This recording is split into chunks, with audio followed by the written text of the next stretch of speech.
Bonjour à tous, vous écoutez Fréquence, le podcast de la ville de Colombes. Je suis Sébastien et je vous accompagne dans ce rendez-vous bimensuel. Comme d'habitude, on se retrouve dans nos 3 rubriques principales pour ne rien rater de l'actualité de Colombes. Nous remonterons le temps 2 semaines dans le passé pour revenir sur les événements marquants de la ville.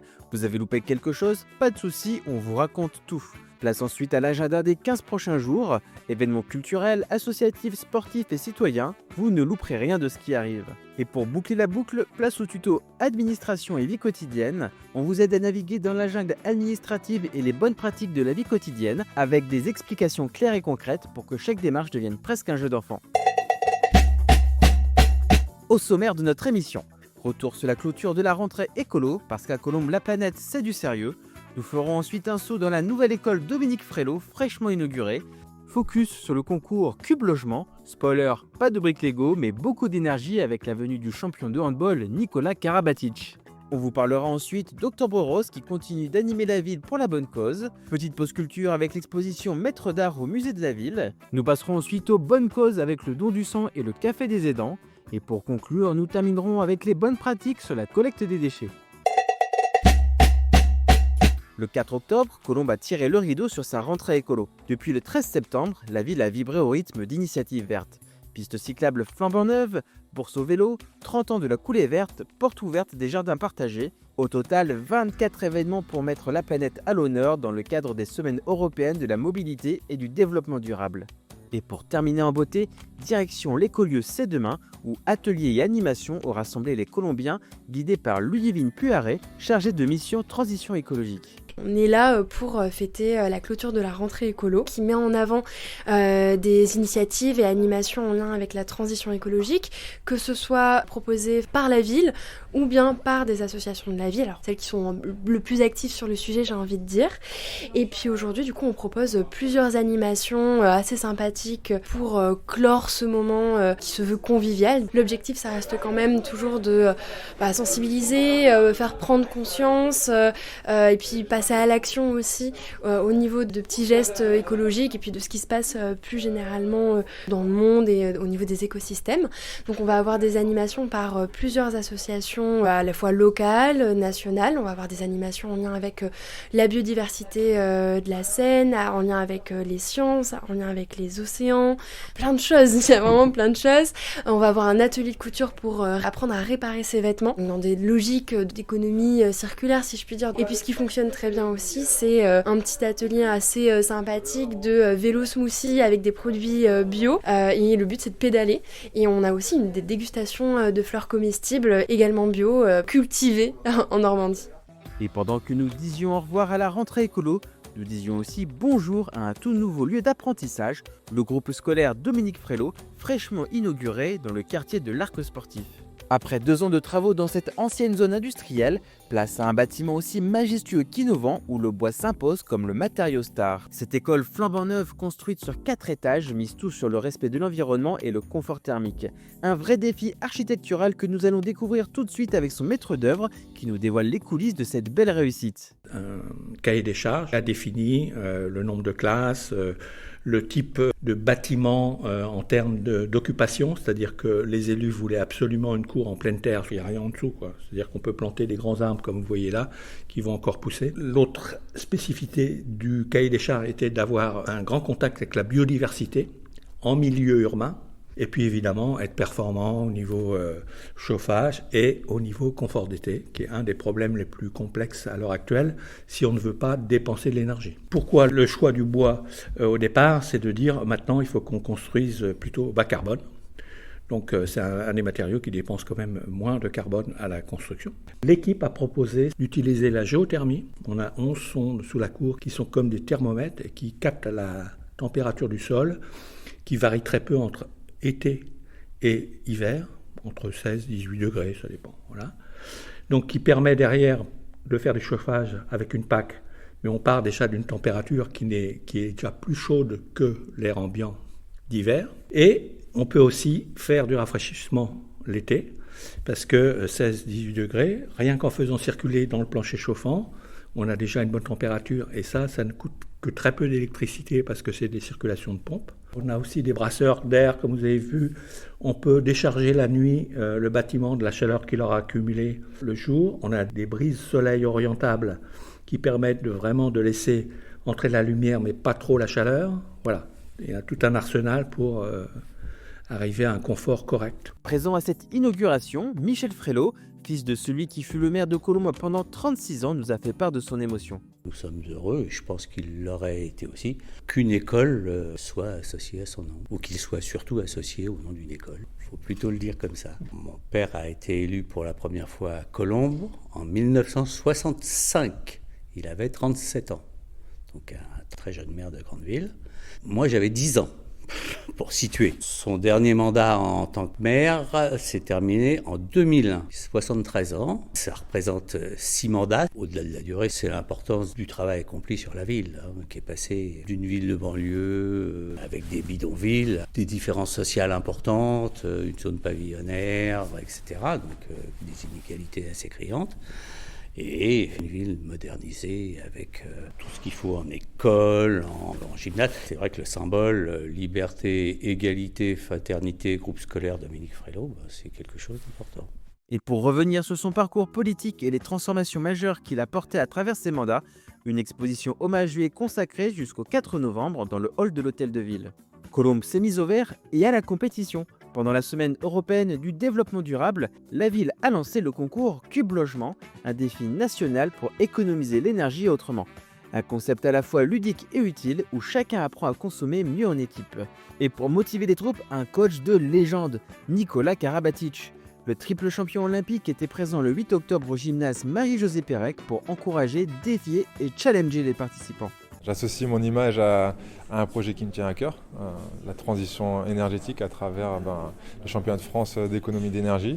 Je suis là pour prêter mon image, pour inspirer et inciter les Français à rejoindre ce concours qui est important et aussi pour le faire à travers le sport parce que parler de transition énergétique, d'économie d'énergie, parfois ça peut être un peu austère et ça peut ne pas donner envie, alors que le faire à travers la compétition, à travers le sport, à travers un championnat, ça peut donner envie. Donc je suis là pour représenter et incarner, être l'ambassadeur des championnats de France d'économie d'énergie. La transition énergétique et l'économie d'énergie, c'est un sport collectif. On peut y arriver que tous ensemble et pas chacun en tirant de son côté. Et donc c'est comme dans une équipe, c'est mettre son individualité au service de l'équipe, mettre son ego de côté et vouloir avancer ensemble et prendre du plaisir à le faire ensemble. Donc il y a ce côté-là dans le sport qui colle parfaitement à l'enjeu qu'on a de la transition énergétique. Et puis après, il y a aussi le côté économie d'énergie. Un sportif,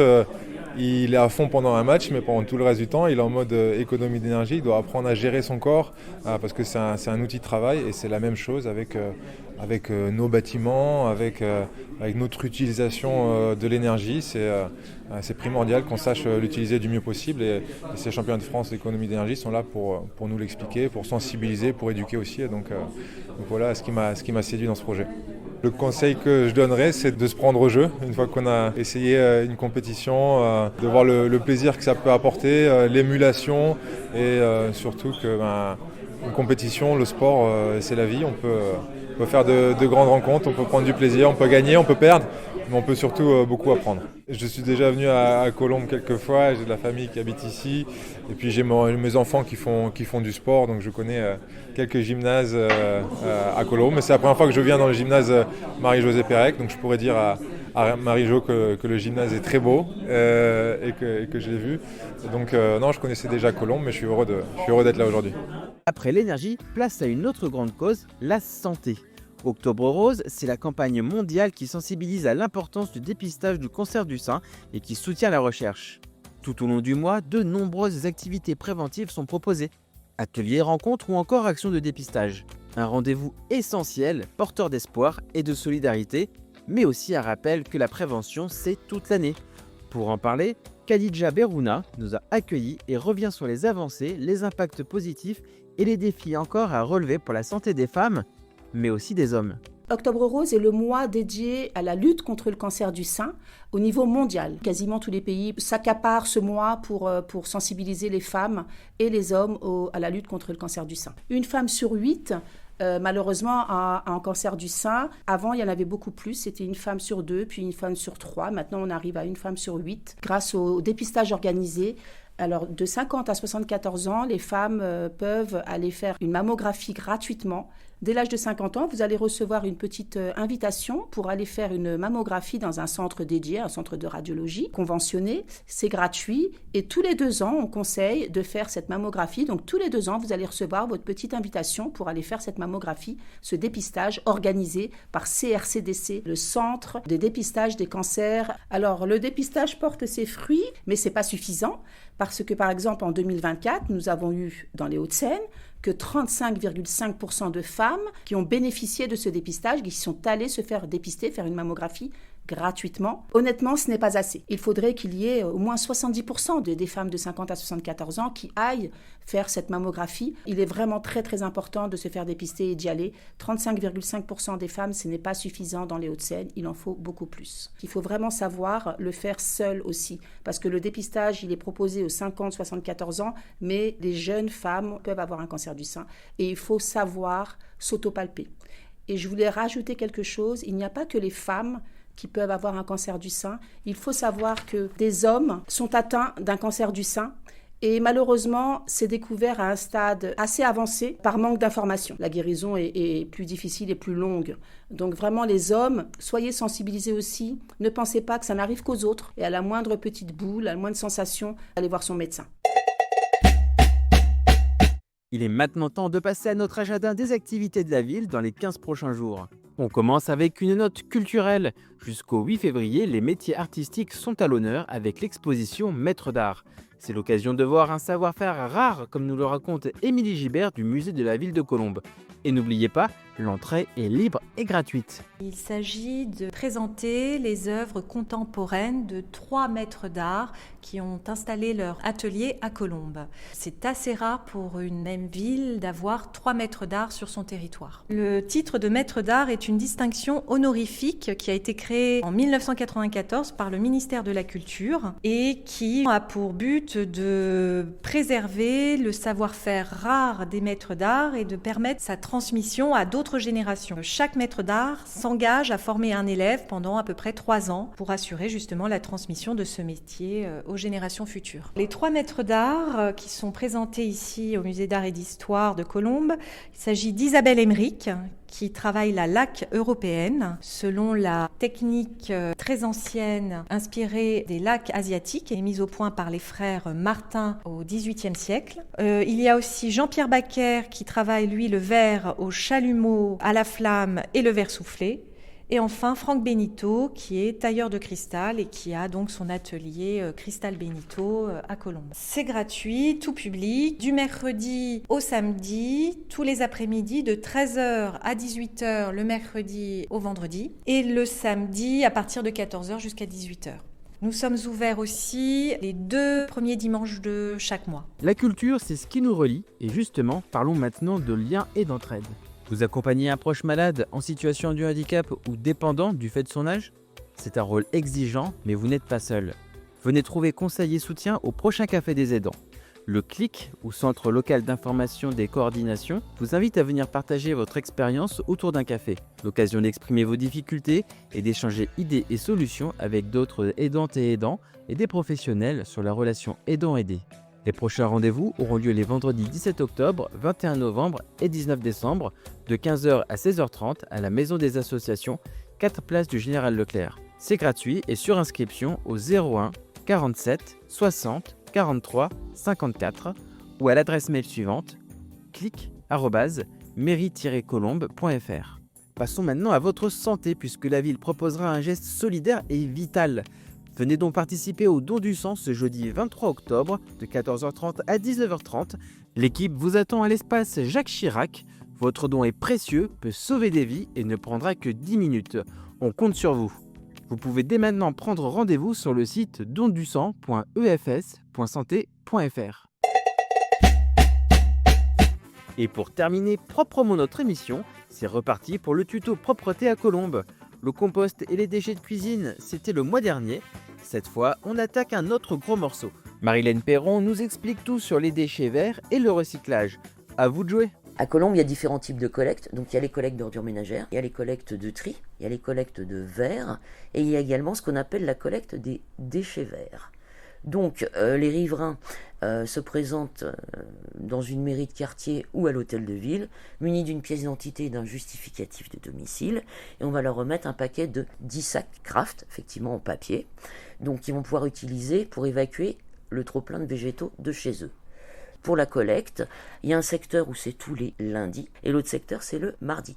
Ces déchets verts sont collectés une fois par semaine.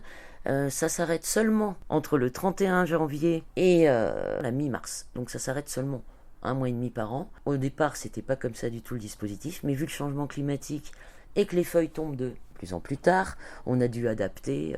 Donc il y a effectivement des collectes tout l'été également. Voilà, ça s'arrête 1 mois et demi par an. Donc ces déchets vont sur des plateformes de compostage pour être transformés en compost, tout simplement. Le recyclage, ça fonctionne bien sur Colombes. Les Colombiens recyclent, trient, parce que c'est la première opération avant que les déchets soient recyclés. Dans l'ensemble, les Colombiens trient très bien leurs déchets. Il y a des clichés comme ça, comme par rapport au compostage, en disant « ça sent mauvais, ça attire les rats ». Donc il faut savoir que les recycleurs et les centres de tri ont tout à fait intérêt à ne pas incinérer ces déchets, puisque ce ne sont pas des ordures ménagères. Mais il faut savoir que tous ces emballages, on va leur donner une seconde vie. On va les recycler, donc soit on va fabriquer la même chose avec, soit des produits dérivés. Tous ces déchets, on leur donne une valeur, puisque si un recycleur achète 1 tonne de plastique, de matière plastique, ça va être indexé sur le prix du cours du pétrole, qui est la matière première pour le fabriquer, au même titre que l'acier, que l'aluminium, les papiers, voilà. Donc, ce que vous mettez dans votre bac de tri, rassurez-vous, ce ne sera pas incinéré, ce sera bien recyclé. C'est la fin de cet épisode de Fréquence. Merci beaucoup de nous avoir suivis. N'hésitez pas à consulter la description de l'épisode pour retrouver toutes les informations utiles sur les activités de la ville. On vous donne rendez-vous dans 15 jours pour les prochaines news de la ville. Si vous avez apprécié ce programme, le meilleur moyen de nous soutenir, c'est de laisser 5 étoiles sur votre application et d'en parler à vos proches bien sûr. Merci de votre fidélité et à très vite.